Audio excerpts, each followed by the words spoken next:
Assalamualaikum warahmatullahi wabarakatuh, teman-teman semua penderita asam lambung, hipertensi, TB psikosomatis dimanapun kalian berada. Semoga kalian diberikan kesembuhan, diberikan kesenangan, kebahagiaan, serta ketenangan. Amin, amin ya robbal alamin. Baik, berjumpa lagi dengan saya tentunya di channel Berpikir Positif. Masih tetap mengupas gangguan asam lambung, hipertensi, TB psikosomatis. Bagi teman-teman yang masih tetap mengait-ngaitkan sensasi, maka ketahuilah kalian akan tetap dalam lingkaran anxiety, teman-teman. Sudah, kalian harus berlatih bersikap masa bodoh. Apapun itu bentuk sensasinya, itu benar-benar tidak berbahaya, teman-teman. Dan semua itu aman. Saya pernah ngalamin mulai dari ujung kepala sampai ujung kaki, dan itu semua memang banyak sensasi yang dirasakan oleh penderita asam lambung, hipertensi, psikosomatis. Jangan takut lagi, jangan khawatir, jangan cemas. Itu hanya mengganggu di aktivitas saja dan semua itu tidak berbahaya.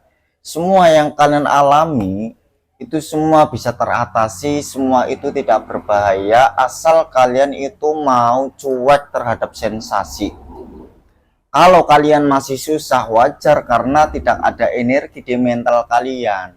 Maka tonton video ini sampai selesai, jangan skip-skip biar kalian tidak gagal paham. Biar kalian tidak kebingungan, biar kalian paham. Kalau kalian paham, tentu kalian akan mudah keluar dari gangguan asam lambung, hipertensi, psikosomatis. Dan bagi teman-teman yang baru saja bergabung, alangkah baiknya subscribe terlebih dahulu agar kalian tidak ketinggalan video-video terbaru mengenai gangguan asam lambung, hipertensi, psikosomatis. Dan jangan lupa like video ini.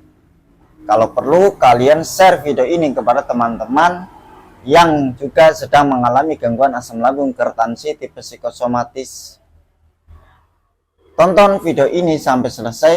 Session kali ini saya akan membahas lakukan metode 5, 5, 5, 8, dan 8.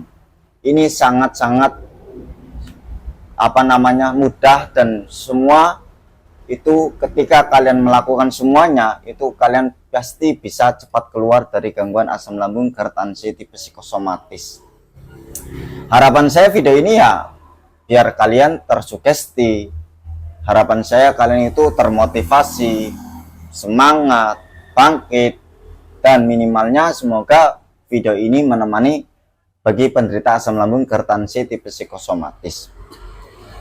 Kenapa saya mengambil tema atau topik yang judulnya 5, 5, 5, 8, dan 8? Karena banyak sekali penderita asam lambung, hipertensi, psikosomatis itu masih susah sekali yang namanya itu kebingungan. Juga masih susah sekali yang namanya kebingungan dalam cara mengatasi sensasi yang menghampiri. Nah, itulah yang menyebabkan bagi penderita anxiety disorder itu masih tetap terperangkap alias masih tetap khawatir terhadap sensasi. Lah, itulah yang menjadikan susah sekali keluar dari gangguan asam lambung, hipertensi, psikosomatis. Nah, mulai sekarang kalian itu harus pahami 5, 5, 5, dan 8, 8 karena semua itu di situ, metodenya itu di situ. Pertama, 5 pertama itu kalian harus kenali bahwa semua yang kalian alami itu benar-benar tidak berbahaya. Yang pertama, 5 yang pertama itu adalah kenali kalian itu kenapa. Kalau kalian sudah tahu bahwa kalian kena anxiety, ya kalian harus jangan khawatir bahwa orang yang kena anxiety pasti mengalami yang namanya psikosomatik alias sensasi fisik.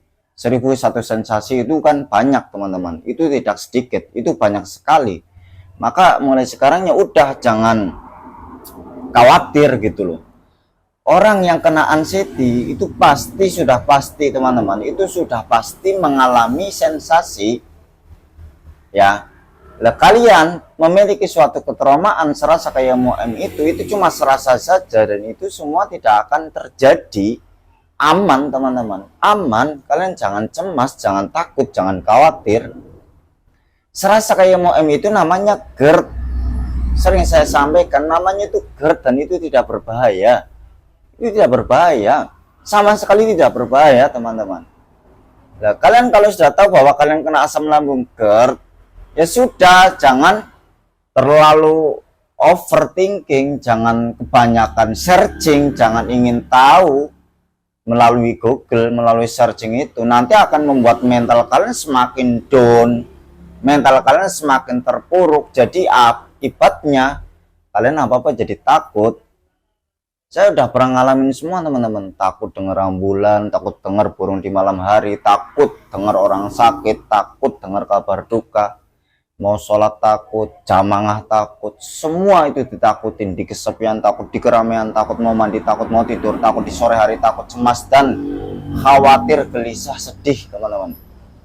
Semua ditakutin penderitaan city disorder. Saya tahu betul.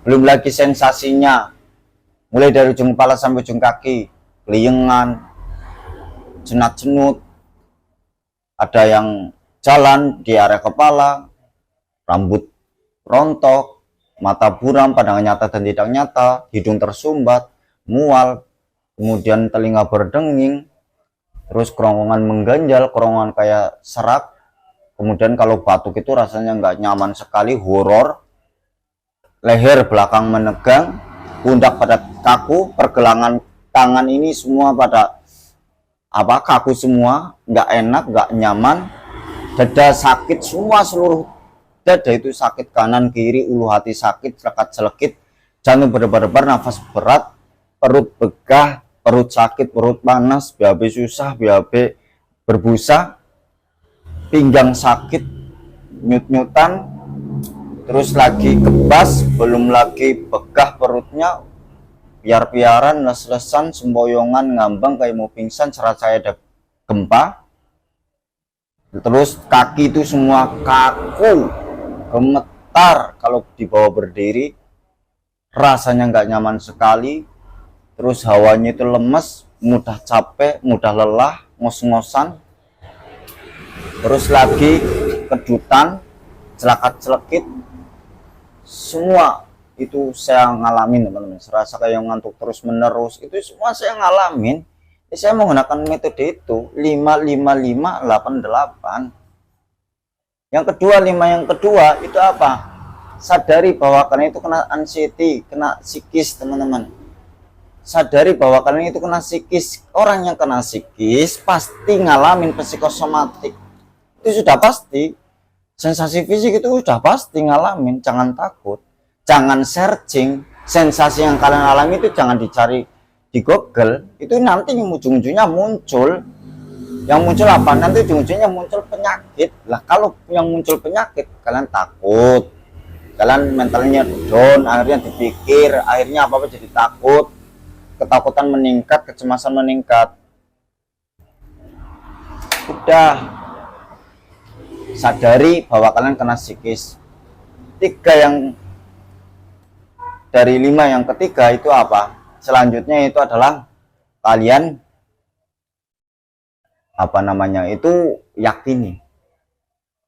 yakini semua sensasi itu tidak berbahaya, bahwa sudah banyak sekali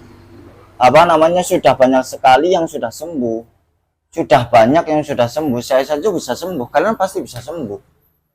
Nyatanya kalian berulang kali bolak-balik ke rumah sakit sampai 10 kali, bahkan sampai itu berpindah-pindah sampai ke dukun juga, ya kan? Ujungnya apa? Kalau di dukun kena guna-guna, kalau di dokter ujungnya asam lambung kan aman. Berarti kalau asam lambung itu tidak berbahaya teman-teman. Sensasi yang kalian alami itu tidak berbahaya, buktinya bisa sembuh. Sekarang kalian juga masih hidup, sekarang kalian masih baik-baik saja. Banyak yang sudah ngalamin sampai 10 tahun, 5 tahun kan, 5 tahun, 10 tahun, bahkan 20 tahun, nyatanya masih hidup, berarti aman. Udah, yakini memang semua itu tidak berbahaya. Terus yang keempat, jalani metode-metodenya. Jangan pernah menyerah, tetap lakukan metode-metodenya. Mulai dari jalan-jalan pagi terlebih dahulu, setelah itu berjemur, lakukan terus-menerus. Terus yang kelima, kalian harus optimisme. Jalani walaupun kalian dihadang kecemasan, ketakutan, Di saat kalian sudah mulai bangkit jalan-jalan dihadang oleh keliengan serasa kayak mau pingsan, lihat faktanya, tidak pingsan, hanya serasa saja. Terus kayak mau jatuh pun hanya serasa kayak mau jatuh saja. Jangan takut, lakukan terus. Optimisme itu dibutuhkan. Saya pun dulu seperti itu sampai 2 minggu. Sampai 2 minggu pun saya masih merasakan keliengan, serasa kayak mau pingsan, serasa kayak mau roboh, nafas berat, jantung berdebar-debar. Tapi saya optimis karena saya kepengen sembuh. Itu saya lakukan 5 yang pertama. Nah, kebanyakan orang yang kena anxiety disorder itu pasti ngalamin yang namanya keliengan. Keliengan itu paling awal. Maka biar kalian itu tidak terjerumus atau terjebak di keliengan yang terlalu lama, maka praktekkan 5 ini. 5 yang pertama, kalian hindari searching, hindari overthinking, hindari stres. Kalau penderita anxiety disorder, stres, mudah sekali kena serangan panik. Mudah sekali ke trigger. Kalau stres, itu gampang banget asam lambungnya naik, reflux, juga sensasinya pada muncul. Maka hindari searching biar kalian itu nggak stres memikirkan sensasi, memikirkan hal yang negatif yang ngacau. Terus, 5 yang kedua, hindari begadang. Kalau kalian kebanyakan begadang, nanti ujung-ujungnya pikiran liar, nanti akhirnya susah tidur. Hindari begadang pokoknya. Sebelum tidur jangan main HP. 5 yang ketiga, jangan makan terlalu banyak. Makan sedikit-sedikit terlebih dahulu. Pokoknya sedikit-sedikit makan. Tapi jangan kebanyakan, 2 jam makan, 2 jam makan, 2 jam makan. Saya metodenya seperti itu. Di bulan kedua saya rubah metodenya 4 jam makan, 4 jam makan, 4 jam makan. Intinya seperti itu, saya lakukan terus menerus. Nah, terus yang keempat, itu minum air hangat. Banyakin minum air hangat. Yang kelima, harus olahraga pagi dan berjemur. Itu lakukan secara konsisten. Cara mengatasi keliengan yang awet. Terus kemudian 5 yang ketiga, yang pertama itu ya, 1, kalian harus menjaga pola pikirnya. Pikirannya itu jangan terlalu ke ranah yang di luar batas. Jangan selalu memikirkan yang di luar ranah. Jangan selalu menghubung-hubungkan, jangan selalu mengait-ngaitkan sensasi itu dengan penyakit kronis dan itu semua tidak ada hubungannya. Jangan kebanyakan menyamakan sensasi yang kalian alami sama yang lainnya. Semua yang kena asam lambung gertansi tipe psikosomatis pasti ngalamin sensasi. Pokoknya jangan kebanyakan menyamakan, jangan kebanyakan mengait-ngaitkan sensasi sama penyakit kronis. Itu tidak ada hubungannya. Hindari searching, hindari mengurung diri, biar pikiran enggak ngacau terus-menerus. Ya. Terus pola pikir yang metode yang kedua itu harus memperbaiki pola makan. Pola makannya dijaga. Makan yang teratur, terus makanlah sesuai kebutuhan tubuh. Yang paling penting itu etika makan. Etika makan itu yang paling penting. Sebelum makan hindari was-was, hindari khawatir, hindari cemas, hindari takut. Jangan menduga-duga, jangan berpikir ngacau, jangan mancing-mancing sensasi. Makan aja, jangan cemas. Jangan berpikir makan ini nanti asam lambungnya naik, makan ini nanti sensasinya muncul, itu buang jauh-jauh. Jangan kayak gitu. Hindari kebanyakan mantang. Nanti kalau kalian kebanyakan mantang, nanti kurang nutrisi, terus energinya kurang, akhirnya gampang capek, gampang lelah. Terus kalian jadi fobia makanan. Orang yang kena asam lambung gertansi tinggal harus kebanyakan mantang makanan. Dah makan aja, makan sesuai kebutuhan tubuh. Yang paling utama itu etika makan. Ketika makan jangan nonton video yang membuat kalian tegang. Itu, netralkan, nikmati setiap kunyahan. Kemudian yang ketiga yaitu pola hidupnya. Karena kalian sudah kena asam lambung gertansi tipe psikosomatis, mau nggak mau harus jalan-jalan pagi dan berjemur. Juga harus sore-sore harus jalan-jalan biar enggak down terus-menerus mentalnya, biar mentalnya nggak ecek-ecek. Dah, lakukan terus-menerus, jalan-jalan pagi, berjemur, juga kalau perlu sore-sore juga jalan-jalan. Pokoknya jalan-jalan terus. Terus kalian hindari begadang. Pokoknya jangan kebanyakan begadang. Pokoknya sebelum tidur itu hindari HP. Yang keempat, perbaiki pola sikapnya. Jangan mudah emosi, harus bisa mengontrol emosi. Kalau kalian tidak mengontrol emosi, gampang nge-trigger, mumet kepalanya, keliengan juga, badan lemes, jantung berdebar-debar, nafas berat. Orang yang kena anxiety ketika kau tidak mengontrol emosi, pasti ujung-ujungnya ke-trigger, ujung-ujungnya sensasi pada muncul. Maka perbaiki pola sifatnya, harus bisa mengontrol emosi. Dengan cara apa? Ketika kalian pancing dengan emosi, maka kalian harus mengolah nafas, berlatih olah nafas. Caranya gimana, Mas? Tarik nafas melalui hidung, terus keluarkan melalui mulut. Terus yang kelima, perbaiki pola spiritualnya, ibadah yang sungguh-sungguh, continue, dekatkan diri kepada Allah, meminta ampunan. Itu perbaiki terus-menerus. Banyakin zikir, banyakin baca sholawat, banyakin zikir juga banyakin baca sholawat, biar tenang, biar pikirannya nggak ngacau, biar pikirannya nggak negatif terus-menerus. Ibadahnya diperbaiki intinya. Terus 8, yang pertama yaitu dengan kalian mempraktekkan 8 yang pertama, yaitu pola tidur, maka kalian akan cepat sembuh dari gangguan asam lambung, gerd, anxiety, psikosomatis. Dalam satu malam minimal 8 jam tidurnya. Pokoknya 8 itu sangat mempengaruhi. Karena apa? Biar kalian itu pikirannya ada istirahatnya. Biar kalian itu pikirannya nggak selalu jalan di pikiran-pikiran negatif atau ngaco. Pokoknya jalanin terus-menerus itulah. Terus 8 yang kedua, yaitu minum air hangat minimal dalam satu hari itu 8 gelas. Kalau dikalkulasikan sesuai dengan ukuran liter, maka kurang lebih 2 liter. Itu harus praktekkan.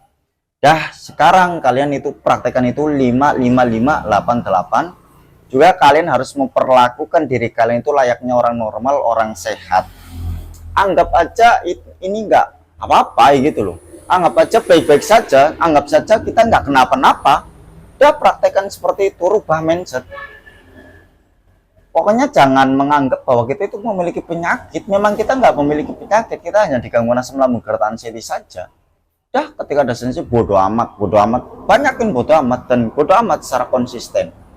Rasa nggak nyaman udah jangan dirasakan, dialihkan melakukan aktivitas yang menyenangkan, terus dibawa interaksi untuk melatih mental, bersosial untuk melatih mental. Intinya jangan kebanyakan mengurung diri, banyak-banyakin kegiatan di luar rumah secara kontinu, secara terus-menerus, biar kalian itu lupa sama sensasi. Kalau lupa akan sensasi, maka kalian akan semakin membaik, ada perubahan, ada perbedaan, ada ada keenakan di badan kita. Anehnya penderitaan anxiety disorder, di saat ada sensasi pengen cepet-cepet hilang, di saat nggak ada sensasi pengen kok tumbennya kayak manggil-manggil loh, pengennya kayak ada, seakan-akan kayak ada, pengennya itu ya, pengennya kayak sensasi itu muncul gitu loh. Itulah kesalahan. Di saat ada sensasi pengennya cepet-cepet hilang, nggak ada sensasi ditanyain itu. Terus jangan pernah mendiagnosa diri kalian memiliki penyakit kronis. Kalian itu nggak memiliki penyakit kronis, teman-teman. Jangan mendiagnosa diri kalian sendiri, kalian bukan dokter. Kemudian jangan pernah hidup dalam lingkaran anxiety. Jangan pernah mempercayai pikiran anxiety. Jangan pernah mempercayai pikiran yang negatif. Pikiran yang negatif yang muncul di otak kalian, yang muncul di otak kita itu adalah permainan anxiety. Sadari bahwa kita sedang kena anxiety. Semua itu tidak terjadi. Semua itu aman, teman-teman. Sadari kalau ada sensasi, oh iya, saya akan kena anxiety, ini semua tidak berbahaya. Ketika tiba-tiba pikiran negatif muncul, sadari bahwa kalian kena anxiety. Itu lakukan terus-menerus, jangan pernah pesimis, pokoknya harus optimis. Juga kalian harus sering-seringlah melakukan aktivitas yang menyenangkan, terutama hobi. Hidupkan kembali hobi kalian. biar kalian itu senang, bahagia. Karena penderitaan anxiety disorder kan kesenangan nggak ada, kebahagiaan nggak ada. Kalau kalian menghidupkan kembali hobi-hobi kalian, nanti kalian akan sedikit senang, bahagia. Kalau kalian sedikit senang dan bahagia, itu cepat sembuh dari gangguan asam lambung, gerd, anxiety, psikosomatis. Kunci dari sembuh atau kunci kesembuhan itu adalah happy, teman-teman. Sembuh dari gangguan anxiety disorder itu adalah happy. Maka ayolah praktekkan kebahagiaan, praktekkan metode-metodenya. Buatlah kegiatan-kegiatan yang membuat kalian itu happy. Buatlah kegiatan, aktivitas yang membuat kalian senang. Biar kalian cepat senang, cepat bahagia. Kalau kalian bahagia dan senang, tentu kalian akan cepat keluar dari gangguan asam lambung, gerd, anxiety, psikosomatis. Itu yang saya praktekkan. Dah, sekarang jangan menghubung-hubungan lagi, jangan mengaitkan lagi. Saya tanya, kalian mau sampai kapan hidup dalam kecemasan terus-menerus? Mau sampai kapan kalian akan hidup seperti itu terus? Maka ayolah bangkit. Dimana diri kalian yang dulu, teman-teman, yang apa-apa nggak ditakutin, nah sekarang apa-apa jadi ditakutin, apa-apa dipikir. Dah, jangan apa-apa dipikir, jangan terlalu memperhatikan perubahan tubuh. Semua yang ada di diri kita itu adalah psikosomatik, semua itu aman. Perubahan apapun jangan dipikir, jangan dikait-kaitkan, jangan dibikin cemas, jangan dibikin takut. Udah semangat terus-menerus. Itu nggak ada hubungannya sama penyakit kronis, nggak ada hubungannya sama penyakit berat. Sekarang mau pergi, latih pergi aja. Jangan mikir warna-warna, jangan mikir ngaco, jangan mikir negatif. Dah pergi aja. Kalau ada sensasi muncul, dah bodo amatin. Kalau tiba-tiba keliengan, sempoyongan, udah pikirannya itu alihkan ke hal yang positif. Alah, kemarin juga ngerasain seperti ini, aman-aman aja kok. Alah, kemarin serasa mau pingsan, nyatanya ya tidak pingsan. Kayak gitu terus-menerus, teman-teman. Pokoknya semangat terus-menerus, semua pasti akan berlalu, semua pasti akan terlewati, teman-teman. Banyak kekurangan dan kelebihan, mohon maaf. Wassalamualaikum warahmatullahi wabarakatuh.